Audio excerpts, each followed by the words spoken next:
How many hearts have you broken with those great big beautiful eyes? Those great big beautiful eyes that tell such beautiful lies. How many times have you kissed somebody like you kissed me then? I don't. Good evening, ladies and gentlemen, and all ships at sea. We interrupt this broadcast to bring you an important message from the Prepared Mind Network.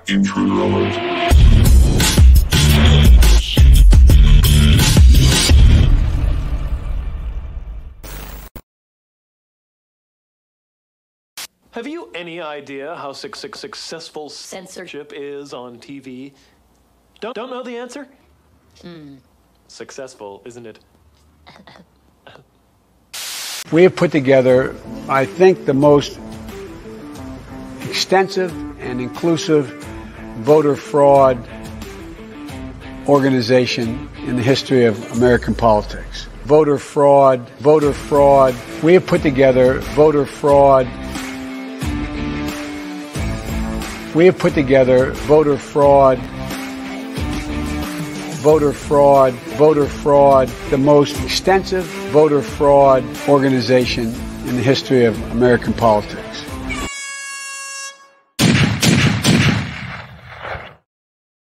Well, hello, everyone. Welcome back to the Prepared Mind channel. It is the Free-for-All Friday, and I feel like I've been in a free-for-all today. Woof, long drive to get back up here to Chicago to hold down Uman's garage while he has replaced me down south in the Mobile Command Center. We've missed Uman all week because, well, you know, the Mobile Command Center doesn't do 100 miles an hour down the interstate. Anyways, I'd like to welcome back Mr. Uman. Hello, everybody. Hey, John. Buddy. Well, how was your drive down to the south, Mr. Uman? Well, thankfully, it was very uneventful. And driving at night seems to be a big advantage.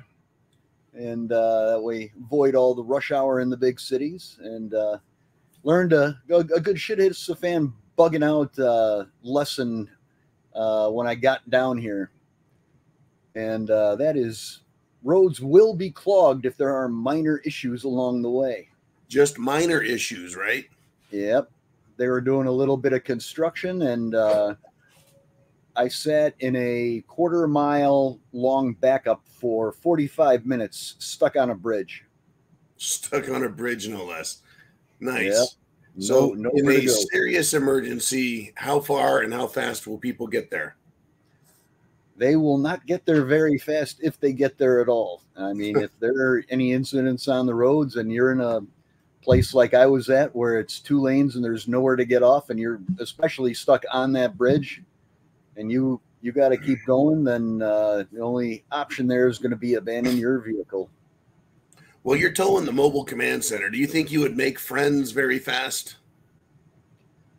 I don't know if I would call them friends, but I'm sure it would attract a lot of attention very fast. Like how much food do you have? Can I sleep there? Yep. That sort of thing. Oh, I'm sure. Yeah. Okay. Well, shit, I'm glad you made it, man. That's great. Number one. Number two, we missed having your blue wrench, but you know, I did my best to behave. Well, I was listening. I couldn't be in the chat the entire time, but I was listening while I was driving. So I figured you would give me the blue wrench for 10 minutes or something. Anyway, speaking of drivers, in LA, Los Angeles, angry, pissed off citizens got sick and tired because on the freeways there, pro-Hamas protesters, you know, basically murder, death, and rape supporters shut down the freeway. And they trapped school buses full of kids, people trying to get to work. So people ended up getting pissed off and dragging them out of the freeway themselves. What I don't understand is why that's not considered terrorism. Yeah, I don't either.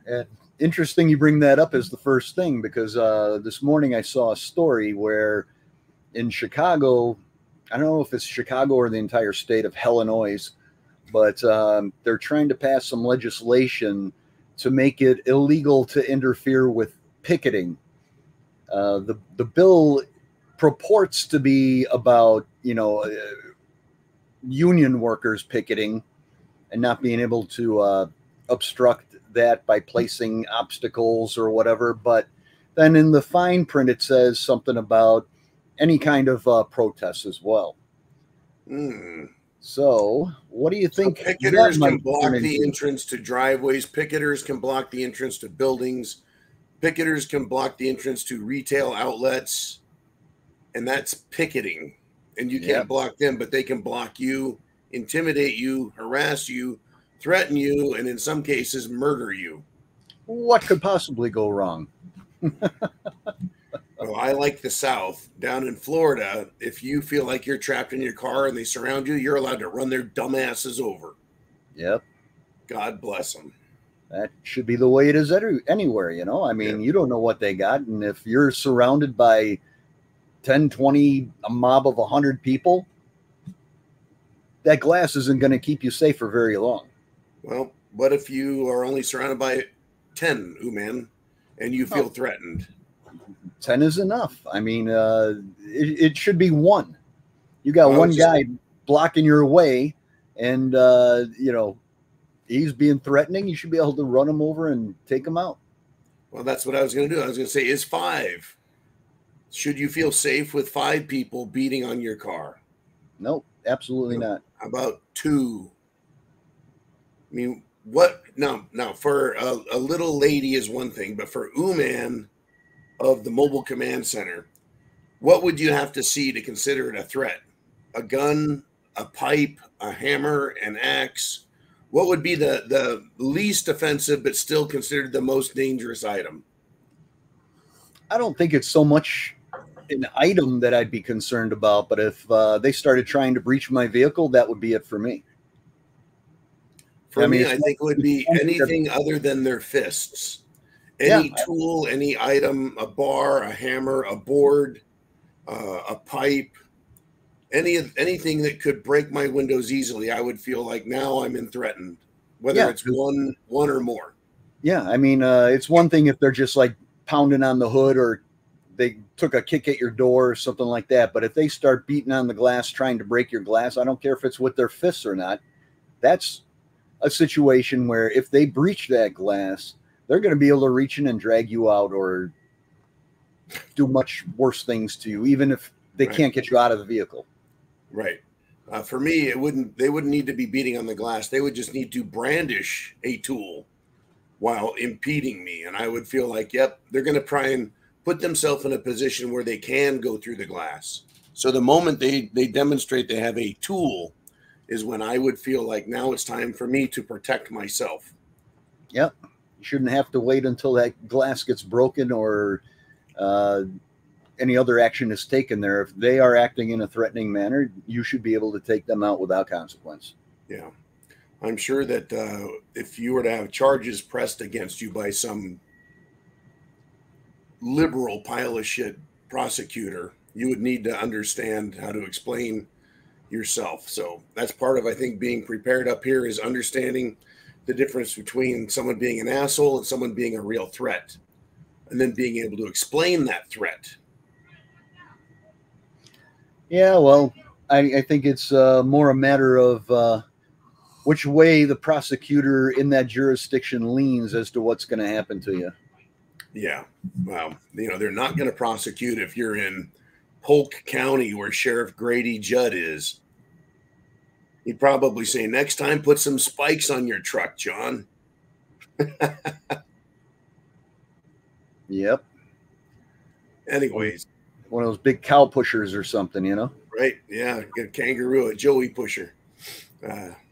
I've seen a lot of those vehicles down south. I mean, up in Illinois here at your shop. Hey, Charles Gentry has a comment here if you want to put it up here real quick. Charles says the only question one should ask oneself, do I feel unsafe? Action to be determined by answer.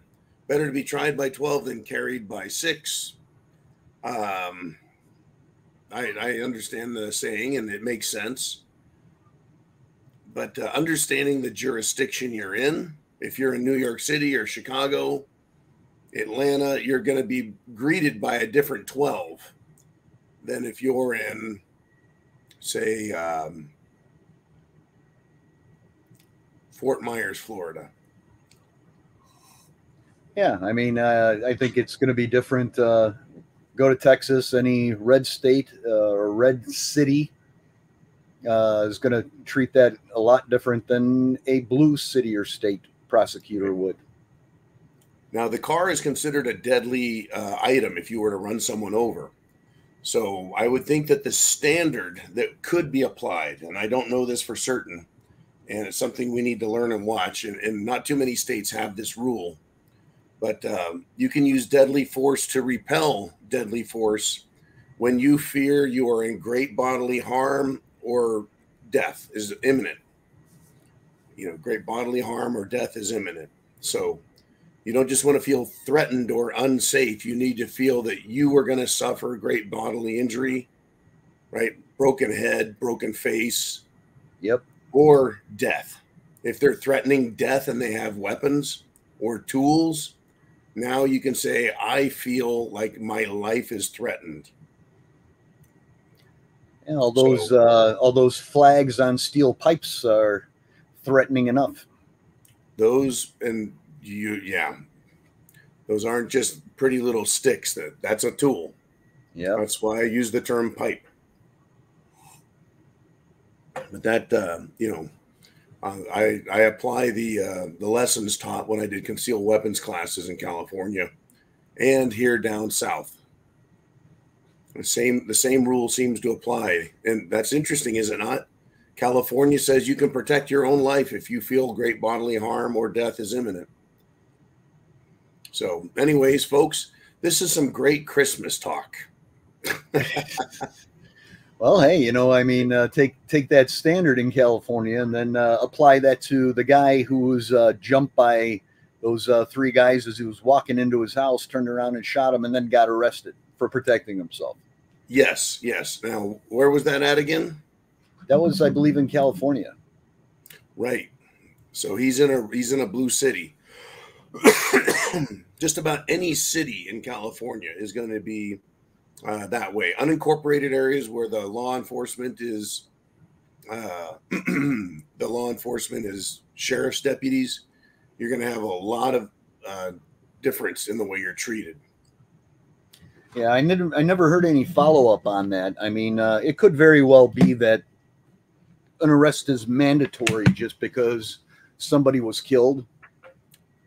Right. I don't know if they ever decided to prosecute or press charges or anything else. I mean, the arrest may have been just a routine thing that would have happened to anybody, but I did not hear any follow-up. They use the term arrest. I don't know if they put him in cuffs or just took him downtown for questioning to get a further explanation, a detailed explanation. I think that the video that was shot by security cameras was pretty self-explanatory. And though, folks, we have January 6th footage that speaks for itself, yet people are in prison and being held prisoners, even though the video clearly shows, protesting citizens being beaten. Yeah, and then I always love the one too where it's like, well, you didn't have to keep shooting him. He was running away from you. You shot him in the back. You already eliminated the threat when they started running away, and at that point, you should have stopped shooting. Well, if he is charged and then prosecuted, his attorney will need to bring up the defense that police have, is he was trying to put himself in a better position, and I feared he had a gun. I think one did have a gun, did he not? I believe so, yes. Yeah, he was, if not multiple. Yeah, he would say, I feared that he was trying to put himself in a position, taking cover so he could continue his assault. I feared for my life and continued to fear for my life because he had a gun. Yep.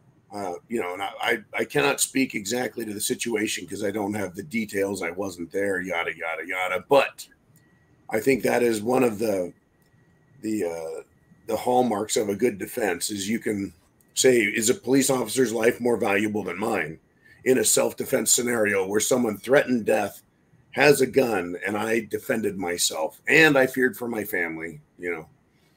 So, but it's the world we live in now, you know. Yep. It's in a lot of ways I feel, and tell me what you think, Mr. Uman. In a lot of ways, I feel the world is better for self-defense with the number of states moving to open carry or concealed carry without a permit. I feel that my thoughts are America accepts the idea that the people have a right to defend themselves. You have a right to defend yourself if you're threatened and you feel you're going to die or injure or someone else is going to die. You have the right. It's not a fucking privilege. It's a right. And so I think that juries are going to start reflecting that as well. And so it will, you know, a prosecutor is worried about appearances and what's their prosecution percentage. They're like a baseball pitcher. They're not going to try someone if they don't think they're going to get the win. No, so they'll beat you and beat you and beat you down, trying to get you to cop a plea to a lower charge. But they don't want to go to court and waste months and months on a trial just to be defeated. Right. Now, having said that, most people say, I don't want to spend tens of thousands of dollars defending myself against these frivolous fucking charges from government people who don't have a stake in the game. In other words, they're not going to jail if they lose. I would like to see a little more of that. And then I also can't believe that, you know, every time these states pass these constitutional carry laws and everything else, the media all screams about how, oh my God, it's going to turn into the Wild West. There are going to be people shooting each other in the streets and everything else. Crime's going to go through the roof. But the statistics show the exact opposite. Right. And the more gun control that they push and implement, you know, under the guise of it'll reduce crime, it'll stop the shootings, has the exact opposite effect. Correct. And we actually have decades of data that point to just what you're stating. Yeah. It supports the idea that criminals are afraid of regular Americans with guns. And they're even more afraid of regular Americans with guns who can shoot them and not go to jail for it. Yep. In fact, there's an article out today. An elderly man in his store chased 3 thugs out with his gun. That once he pulled the gun on them, they ran for their fucking lives. Rather than seeing the story, old man at store gets beat up by 3 thugs because they wanted to steal his money. You know, it was quite a different story. Yeah, it turns into racist shop owner shoots at some poor engineering students trying to raise funds for their books for next 3 semester. pre-med students. They're like 10 years pre-med. They're still in like 4th grade. Yeah. Up here. Yeah. Oh, anyways, man. It is the Christmas season, and I'm really glad you're down south. Hopefully, you know, I got to spend a little time with you. We'll go fuck around a little bit somewhere. I just saw a Christmas-related question pop up here. Well, let's have it. And we got Mikey G. Mikey G asked the decades-old, nearly timeless question, is Die Hard a Christmas movie? That is the question. Well, I'll tell you what. I'll say this, man. Welcome to the party, pal. Right? The John McClane movie that started a new genre of cop trapped, surrounded by bad guys, has to battle his way out. It's a great movie. It is a Christmas movie, in my opinion. There's no Santa Claus, but it's a Christmas vacation that he's on. It's about a Christmas gone bad. It's about a bad marriage with a completely set of screwed up people. It's got Frank Sinatra music in it. But that movie came out at Christmas for the Christmas season and has forever been labeled a Christmas movie. Well, that movie takes place on Christmas Eve or something, does it not? It's a Christmas party at the Nakatomi building. Nakatomi Plaza, yep. Nakatomi Plaza. Yes, it is. Yeah, okay, Christmas party. Yeah, I didn't remember if it took place on Christmas or, yeah, you're right. Now, the highly technical computer whiz thug, the black dude with the glasses that worked in the van, he was watching the cops as a SWAT fire team tried sneaking in. and he started doing a Christmas poem. I think he did something like this, you know, it was the night before Christmas and all through the house, everything was quiet or whatever. Then he said, except for the 4 fucking SWAT guys moving in on a 2x2 formation, you know, and he went from the Christmas poem over to describing their tactical moves. You know, and they ended up getting shot by that Chinese guy who's in all the Kung Fu movies of the 80s. Kung Fu, he was in Big Trouble in Little China. He's got long sweeping hair and the Fu Manchu. He's in tons of movies. He was in They Live. He was in Big Trouble in Little China. He was in Last Action Hero with Arnold. He was in Die Hard. And I think he gets killed in every last one of them. But he's pretty awesome. Yeah. I like that guy. Whenever he pops up in a movie, he's like a stunt coordinator, but they always use him. Oh, he was Genghis Khan in Bill and Ted's Excellent Adventure. Oh, that's right. Yeah. You know who I'm talking about. Yes, I do. That guy's in everything. I love that guy. I don't know if he's ever had a fucking line, though. I don't know. Anyways, I think Bruce Willis denied that Die Hard's a Christmas movie, but I thought Bruce Willis died last year. And he's still around being quoted and stuff. It's like, okay, did he die or didn't he? Did he have that brain disease or didn't he? Are we in that universe or the other Mandela universe? Yeah, you hear all these rumors of people dying constantly now, and it's turns out it's all a bunch of crap, you know, and then they resurface again. And, you know, what is the one that comes up like every few months? I forgot who the guy was, but every few months, even in the chats, you know, on the zoo and stuff, we'll see, hey, did you guys hear that so-and-so died? And it's like, yeah, for the 10th time in the last year. Well, that'd be Osama bin Laden. Yeah, I like that too. Oh, man. Oh, boy. Yeah, no. Anyways, that's a great question. Mikey G, thank you for bringing us in to the Christmas season. In fact, I need to go to, there we go, the old Christmas icon in the corner there. Yeah, there you go. Yeah, I do love Christmas. I'm in the Christmas mood, the Christmas spirit. But unfortunately, the world is really fucked up. Hasbro, you've heard of Mattel, what are the Lego, these toy makers. Hasbro is now has been. But that's a rim shot for you there, man. Hasbro is laying off more than 1,000 workers in the Christmas season. How fucking about that? Can you imagine working for a toy manufacturer going into Christmas? You're like, this is when my job is most secure. Yeah, you would think. Well, I don't know. Do we blame who do we blame for this? Do we blame Disney? Do we blame Biden? Do we blame Obama? Is Hasbro not making gay toys that butt pound each other? I mean, what's the problem here? It's probably that the toys aren't gay enough. These fucking people are sick, man. I tell you, they truly are. I was following some cretin today. He had a fucking rainbow on his license plate frame.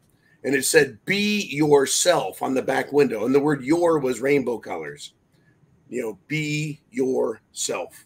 And I thought, if I'm going to be myself, I'm going to run you off the road and beat the shit out of you because you're an asshole and you're probably a fucking child molester. Right? Seriously. I mean, how much do we need to see before we understand that these people are a bunch of sick fuckers? In Fairfax, Virginia, man, they have a new school board member, like that other school board member that didn't get sworn in on a Bible, but got sworn in on a stack of their fucking gay books. This queer and his queer guy friend, he decided that he was going to swear in on the stack of banned LGBTQ plus children's books. They're already fucking banned, and he's a school board member now who's the idea of swearing on that is you're swearing to be a moral, decent person, that you're going to act honestly and in good fidelity with the people. That's the purpose of swearing on the Bible. is that Yeah, you could be held to the contents of that. That is just swearing that he's going to deprave your children. That should be absolutely immediate cause for removal. Yeah, that's a moral fucking turpitude, right? Books of pedophilia. That's what gays and lesbians stand for at this point. We used to have some gay people in the Prepared Mind Network, and I don't give a shit, right? They'd make little funny jokes. It's funny. This is not funny. No. The gay and lesbian LGBT bullshit movement stands for they want children for sex toys and willing converts into their lifestyle. They're absolutely sick pedophiles, and they're getting a paycheck to do it. At some point, folks, they're going to get those checks cashed, and they're not going to be happy about it. Yeah, and I will not shed a tear for the fuckers. I mean, in the old days, really could care less. But, you know, these sick, perverted bastards have infiltrated and taken over the whole LGBT, as I call it, LGBS movement. And, you know, nobody cared what they did behind closed doors, you know. But as soon as all this other stuff started, and you're starting to see more people waking up about it, I just think that so many people are scared of getting canceled, wiped out if they speak up, you know? Yeah. I loved the Gays Against Groomers when they came out and said, hey, we're not about that shit. When was the last time you, man, heard about Gays Against Groomers? They were in the news headlines for about a week, and then you never heard about them again. That's correct. Because they were canceled. They got canceled. They got silenced. They need to get fucking loud.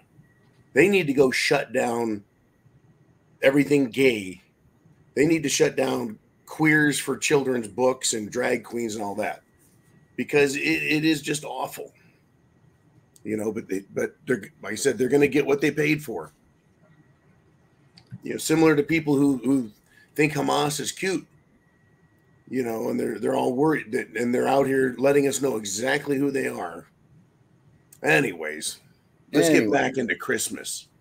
There's a left-wing group, a medical group. They have a public service announcement, man, about Santa Claus. And what do they do? He dies from cerveza bug because he didn't get the Jim Jones juice. They fucking kill Santa. Kind of like Santa in Germany. Explain that, please. The Santa in Germany? Yes. Yeah, apparently there was a older guy running around dressed up as Santa Claus, and he got jumped by a group of Muslims, and they beat the crap out of him, stripped his Santa costume off and everything else. And you know, there's no tolerance there. You know, it could have been Santa Clauses for Palestine, and they still would have done this to him. Go queers for Hamas and queers for Palestine. They'll get theirs as well. Oh, yeah. Yeah. That's. Oh, some of them are shocked when they get chased out of the parades. Who gets shocked? These LGBS for Palestine and all this stuff. There have been videos out there where they got like chased out of one of these pro-Palestinian parades. That's fucking actually funny. It's happened on a bunch of occasions. And they're all confused. As well, we're on your side. We don't want you on our side. Get the fuck out of here. Yeah, they have a multiple level of people they want to kill first. What the pro-Palestinians need to do is have rooftop parties for queers for Palestines. You get the joke. I know you do.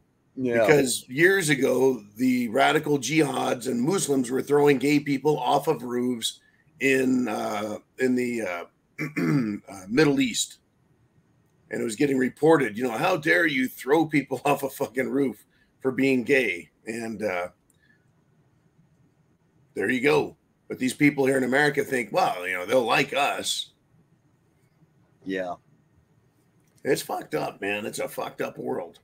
But using a public service announcement to scare and terrorize children by saying Santa got killed by Cerveza Bug because he wouldn't get his Jim Jones juice. That is just fucking awful. It really is. I mean, who else can we kill off for political purposes? Because the juice is not medical. It's political. Yep. But this is the world we live in, folks. This is what they've done to Christmas. You want to beat up Santa because you're a terrorist, you go right ahead. And I think the pro-Santa people out there were pretty pissed. Yeah, I would imagine. You want to throw up a comment? Yeah, let's throw up a comment. It is a free-for-all Friday, and it's chin music.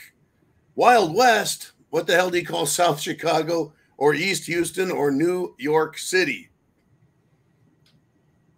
That's a great question. What do you call South Chicago, man? No, it's a war zone, man. I mean, everybody complains about or cries about all these, another mass shooting. You know, there were 3 people shot. That's a slow Friday night in Chicago. I mean, if Chicago's numbers aren't in the 20s every weekend, it's surprising. Right. So here's my thing. The Wild West. Chin Music, thank you, brother, for all the support you give the show. But here's the Wild West. Everyone in the Wild West town is armed. Everyone is wild-eyed going, who the fuck is going to shoot who? Right? Because everyone was armed, everyone's polite. And yes, people got shot in the Wild West, but yes, people got robbed, beat, murdered everywhere else, not in the Wild West. Chicago's always been a shithole. Same with New York City. And I'm sure Houston and every other city has always been a fucking death zone. But yeah, I prefer the Wild West. Everyone's very polite. Yeah. What was the saying? An armed society is a polite society. Very polite. Very polite. And all the shootings in the Wild West, I don't believe were as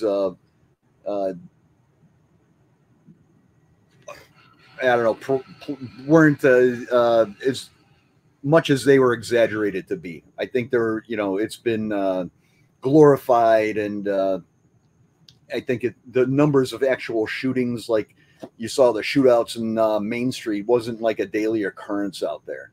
No, that's dueling was allowed, and that was kind of blended with the idea of the Wild West. Spaghetti westerns, Sergio Leone, that great Italian. God bless him. What great fucking movies, but completely exaggerates it. But here's the deal. Gunfight at the OK Corral. That was a long-standing feud between the Wyatt Earp and his brothers and Doc Holliday and the Cowboys, a gang, and they coexisted for a long time, but the negative energy finally boiled over, and hardly anyone died there. Hardly anyone fucking died. Another one was popularized by the movie Young Guns, with Charlie Sheen, Emilio Estevez, Lou Diamond Phillips, Casey Seismanko. Jack Palance was the bad guy. That was a great movie, but that was about the Lincoln County Wars. Once again, long-standing feuds. Yep. And the amount of people that got killed in the Wild West from gunfights and all that is nothing compared to a single battle of the Civil War. That's where people died literally by the thousands fighting for freedom.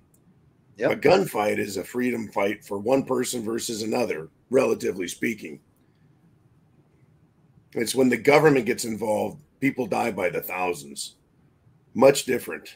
Right. And I mean, if people had their little feuds and stuff, or if somebody walked into a store to rob somebody else and they shot them, I'm sure there's a dozen guys standing outside waiting to take that guy out. Yes, sir. Just like that big giant black dude. He had like a 6-pack of beer in one hand. He's like, do. And the guy was like robbing the guy at the fucking checkout. And he picked up his gun and he went, bam. He's like, pop that bitch. And it was perfect, right? He defended someone else's life that was being threatened. Yeah. And knowing that that was the situation in those days prevented a lot of people from doing those things. I mean, we have the exact opposite today. especially in all these liberal-run shithole cities. They're not prosecuting. I mean, they're not even going after these guys that are doing these bad things, and it emboldens them, and they have no fear of consequence. Because, you know, we have some friends that were in the Chicago Police Department, and they would tell us these guys that got arrested for shooting each other were back out on the streets within 48 hours. Arrested for shooting each other. That's beautiful. Yeah, or others. I mean, they'd be back out on the street within 48 hours. Right. Just unbelievable. Yeah. Well, I don't know.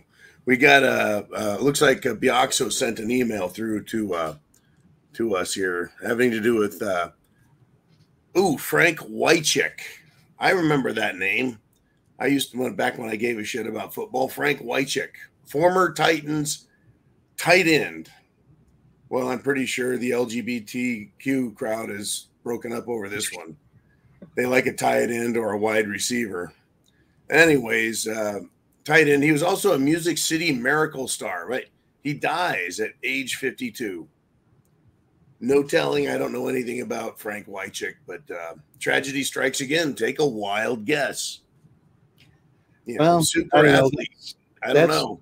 That's one I wouldn't automatically jump to the conclusion on, because I mean, you got to look at it. Anytime any of these famous people, actors, musicians, athletes die, there's always a question in my head, because were there drugs involved? Were there steroids back in the day involved?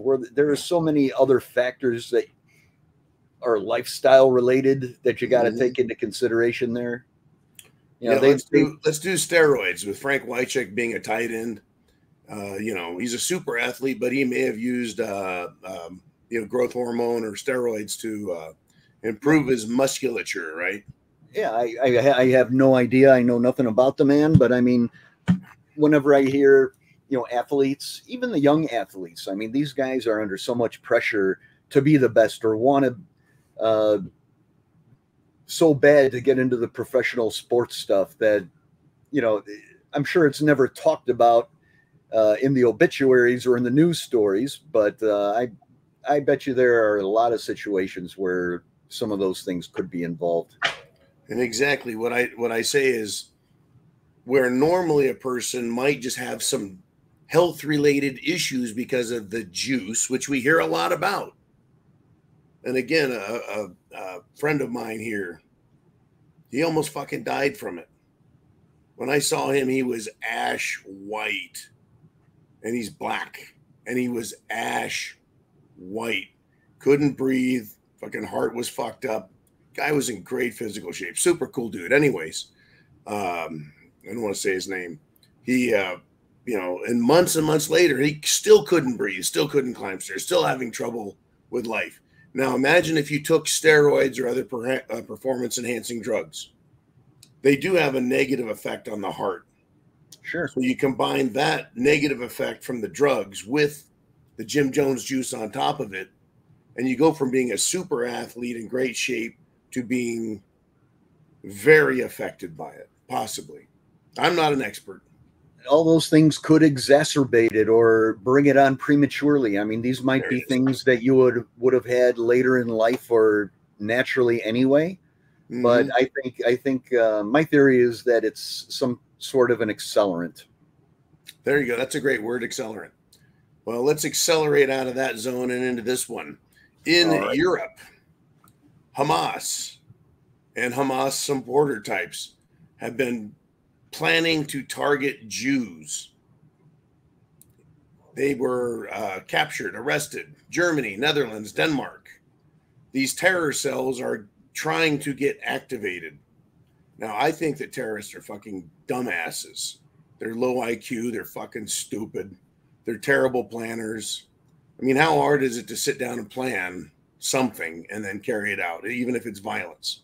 These dumbasses somehow managed to get caught. I think what's going to happen, though, is they're going to figure out what they're doing and how to do it. Kind of like building an IED. Once you learn how to do it, you can build them all the time. Once you learn how to start attacking people and the process is to slip through the system, they're going to do it. By the way, they found a bunch of IEDs. They've been finding them down along the southern border in the United States of America. In other words, they're starting to bring that shit in.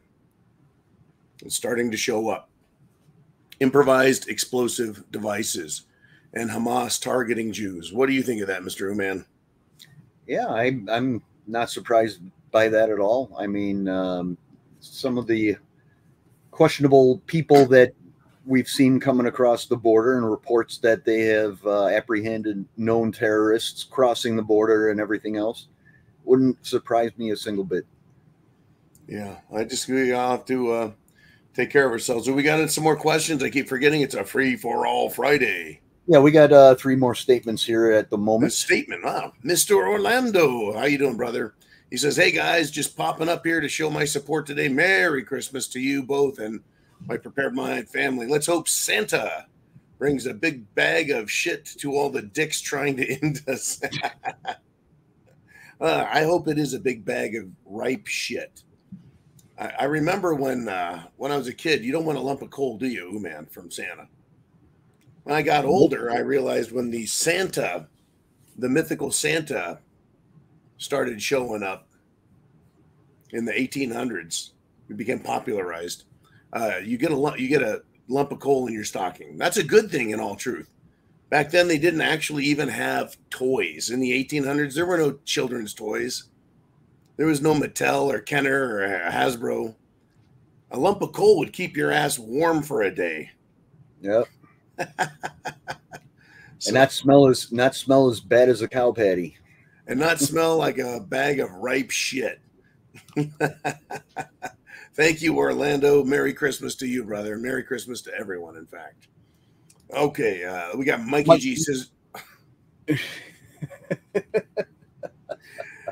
I can't remember who said that. Who was originally coined that? Someone out there's got to know. You bunch of crazy people. Someone's got to know. That sounds like a Will Rogers. Yeah, either Will Rogers or another author. Name's Mark Twain. Mark Twain, yeah. That's a Mark Twain-ish type statement as well. Yeah. I don't remember exactly who said it, but yeah. That was a great statement. Wow. What a fucking brain on that guy to be stuck in the 1800s with that brain. Well, I'm glad he was there because today he wouldn't make it. Yeah. In fact, Mark Twain has been canceled, just like even a communist like Dr. Seuss has been mostly canceled. Yep.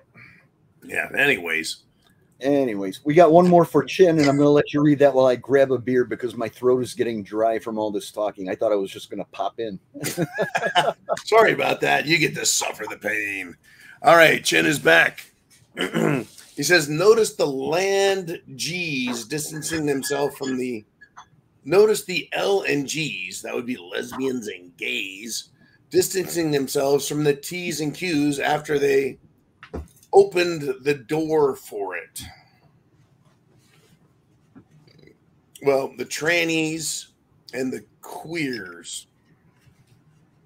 I think that they wanted to play the N-word game and call themselves queers, but no one else can. But the lesbians and gays, butt pirates and tongue and groove gang. Yeah. Well, they started this shit with, Chin, I wonder, did the trannies and queers and the other fruitcakes and bis and polyamorous fucksticks, did they attach themselves to the L's and G's, the lesbians and gay men? Did they just tag on to that and go, well, we're not much worse than them? And then there's lesbians, right? And then there's cock-hating feminists, lesbians. There's a little bit of a difference there. I think it may have been initially some kind of a move to get greater numbers to accomplish their goals. It was political, yes, sir. And then as they brought in more and more of these subgroups, it started getting more and more radical and extreme and degenerate. Right. And then how do you disattach yourself from that once? It's like trying to unjoin a gang. Right. So you got LGBTQI. I is what they can be whatever they want. And then what is that, intersectional or something? Intersection, whatever see these fake made up fucking words from college. Yeah, Yep. you know, I can put words together and smash them together. Like Seren Booty. You know, it's right there on your flag, Seren Booty.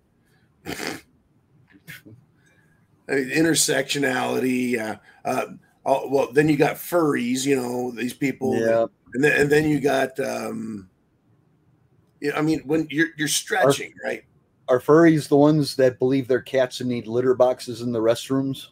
Oh, but that's sexual for some reason, right? And you have to accept what they say that they are as well. It's all bullshit. But yeah, it is to try and make it appear like there's more of them everywhere. Yeah, I'm sorry, but I do not have to accept your insanity. Mm-hmm. Thank you. You do you. Just leave everybody else the hell alone about it. But yeah, I do notice, Chin, that a lot of the lesbian groups, they're like, hey, you know, we don't accept that, right? We don't like it. We don't like that. Also, minor attracted persons, they're part of the LGBTQMIAPS plus too, right? They're just sexual deviants who just want recognition and to be accepted. Yeah, and even within the L and the G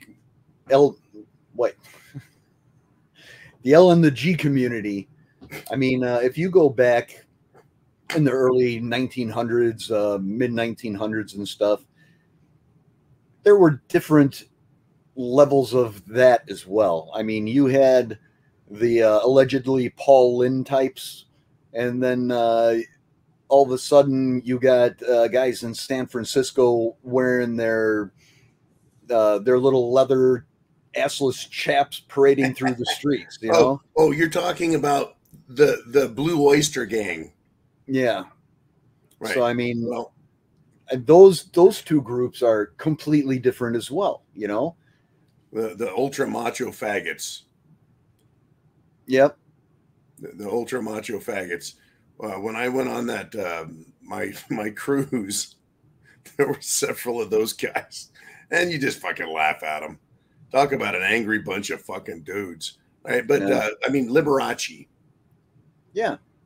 You know, just the dude wore sequin diamond-studded clothes while he played the piano. That dude was a flamer, but everyone just said, Elton John, all these guys, Elton John, Freddie Mercury. But look at him now. And Freddie Mercury, you know, I watched some film on him. Yeah, I mean, he is a flaming orgy-having queer, and he died from AIDS. Yeah, there you have it. Today they got their monkeypox. Yeah, but if you look back at it, though, back in the day when I was in high school and stuff, everybody knew, but nobody really talked about it or cared. Because they were isolated, a very special case. They weren't a problem and making it everyone else's shit. I get it. Yeah. But today they're using it politically. They're joining together. They're becoming, But I think Chin Music's right. They are so out there now and so radical, right? These pedophiles that are pretending to be part of that crowd. I mean, where the hell did minor attracted persons come from, for Christ's sake? Well, that was just, Yeah. It's just a way to try and normalize and rationalize it and excuse it. And Chelsea Clinton was pushing that over a dozen years ago. Yeah. And I remember when I was in high school too, there was that whole NAMBLA movement. Yeah, Man and Boy Love Association. National Association of Man Boy Love or whatever. Mabla. Early 1990s. Early 1990s. There was a DJ in Chicago called Steve Dahl, and he was a shock jock. And people didn't take it seriously. They thought it was a joke, kind of like Illinois Nazis. You know? Everyone hates Illinois Nazis. I hate Illinois Nazis. Nobody likes Illinois Nazis. Yeah. Anyways, I think we've hammered the that pretty much back into the ground. Those people need to go away. Yep. Putin. I heard that Putin died. I heard that Putin has cancer. I heard that Putin is going to fail. Putin's going away. What have you heard about Putin? As in Vladimir Putin of the Russia. He's another one of these guys that's died about 10 times. Right. He held a 4-hour press conference the other day. 4 hours of getting grilled with questions. Does that sound like a man who's suffering bad health? Fucking Biden can't do 4 minutes without stumbling on his words and sounding like a fucking imbecile, literally. He's probably on his last legs trying to get out his final words and spread his message so that it is carried on and after he dies again. We talking about Biden or Putin? Putin. 4 hours of getting his message out. Here's a quote from it. He says, quote, "We will bolster Russia's sovereignty, fortify border security, safeguard rights and freedoms of our citizens." To me, that sounds more American than American politicians today who don't talk about freedoms, safeguarding our rights, protecting our fucking border, and protecting our nation from others that are threatening us. The guy sounds more American than Americans. Yeah. Am I wrong? No, not at all. I mean, the whole we need to get back to this nationalist thing, you know, just isolate ourselves from the rest of the damn world. Let them all figure out their own problems. We'll figure out ours, and how we can benefit each other starts over. But none of this subsidizing stuff and tariffing some stuff and not other stuff. No favoritism anywhere. Just go back to a straight up trade system. No favors, no subsidies, no billions of dollars going in foreign aid to countries that do absolutely nothing for us. You sound like an isolationist nationalist. I am. Yeah, I would like to get rid of subsidies. I would like to get rid of supporting businesses and special contracts and special favors and special I would love that. I would love to have all of that bullshit stopped. You know, but anyways, Putin, apparently he's not going anywhere. He's got enough strength and stamina to talk for 4 hours. Makes me feel rather weak. I can only do what's our record? 3 hours, 45 minutes? Something like that. It was somewhere between 3.5, 4 hours. Yeah. Yeah. Pretty good stuff. Yeah. We also need to, like with this whole immigration thing too, we need to get that back to the way it used to be. Like when my parents came here, you know, they had to have a sponsor, they had to put up a bond. And if they couldn't demonstrate that they can support themselves after 12 months or something like that, that bond was used to send them back to where they came from. Yep. I agree totally. You learn the language, you learn the Constitution, you pass some tests, you prove that you've earned your citizenship after a probationary period. You don't just get it. Anyways, correct.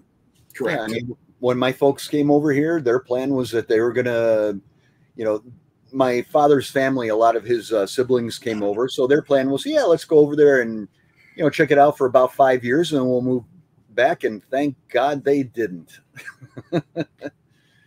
You know, right. I mean, I thank my stars that my parents did not decide to go back to Germany after 5 years. That I am. What year was that? What year was that in that they would have been back there? 71. Or no, I'm sorry, 70. Yeah. The 1970s? Yeah. They came over here in 64, sometime in 64. Then I was born a couple years. You were born here. You're a natural born citizen. Yes, sir. I was born a couple years later, and they decided to stay because my dad said, you know what? We will never have the opportunities and the potential that we have if we stay, if we go back to Germany. That's when America used to be the land of opportunity.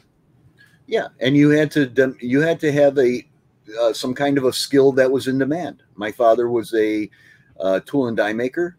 His brothers were, expert carpenters and tool and die makers.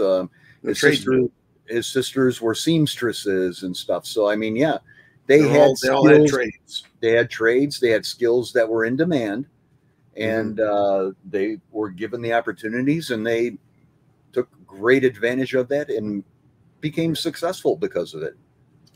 Now, that's great. On this Free for All Friday, do we have any more questions out there? Oh, I saw a comment that are sponge worthy. We got a comment from David Hastings. All right, let's do that. David, hey, thanks, man, for showing up. He says, I hope my Santa brings me more copper jackets.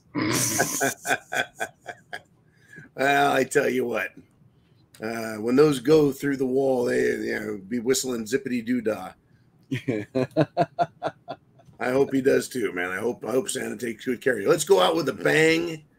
In Ukraine, a deputy, I don't know deputy what, took, was it 1, 2, or 3 grenades into a council meeting? How many? 3. That was 3 fucking grenades. Yeah, Corsair sent me that story about an hour or so before the show. Now, what I don't understand, I don't know who made these fucking grenades, but I could do 2 grenades. I pull the pin with my teeth on 2, and then you hold on to them. You don't milk them. You don't do this ever. That's called milking a grenade. You hold it firmly in case you got to put the fucking pin back in, right? Anyways, to do 3, now that's impressive. I never had the opportunity. I never had the opportunity to throw 3 at once. Did you see the video? No, I did not. I watched the video. After the show, you got to watch. Okay, well, it's a small city council type meeting or something. Right. Okay. And this guy is standing there. Yeah, and then all of a sudden he starts pulling these grenades out of his pockets. You know, pops the first one, pops the second one, grabs the third one, pops it, and just tosses it right in the middle of this little room here. And then he only killed 1, right? Yeah, dozens were injured. Dozens were injured. Yes. The amazing thing to me was that when he started popping and dropping these things, everybody was just sitting there like had no clue what was going on until it started going bang, bang. Yeah, the first bang, that's your clue. Now, when a grenade goes off, folks, it's not like a gun. There's a blast wave if you're in the ECR. Shit goes flying everywhere. I'm really surprised only 1 person died. Do we know what kind of grenades they were? Were they American or Russian or fucking Turkish grenades? I have no idea. What I'll do is I will get that link and I'll post it on the Prepared Mind Facebook site. Now, dozens were injured. 1 was dead. That's how you conclude a city council meeting. Now, I suppose Lindsey Graham, fruitcake, light in the loafers, skinny jeans wearing, I don't want to sit down, my butt hurts. Lindsey Graham, that guy, rhino Republican scumbag douche. I don't like him at all. I wonder if he would say this is the best U.S. money that was ever spent. I think you would get a couple of different answers depending on the environment that you discussed that with him in.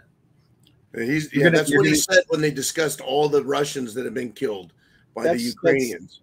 That's the public comment, but I'm not so sure he would give you, if you gave him some truth serum on a one-on-one basis, I'm not so sure that would be the same answer, because all these guys, they're being controlled and pushed to do these things. They're not, making this stuff up and doing this stuff all on their own accord.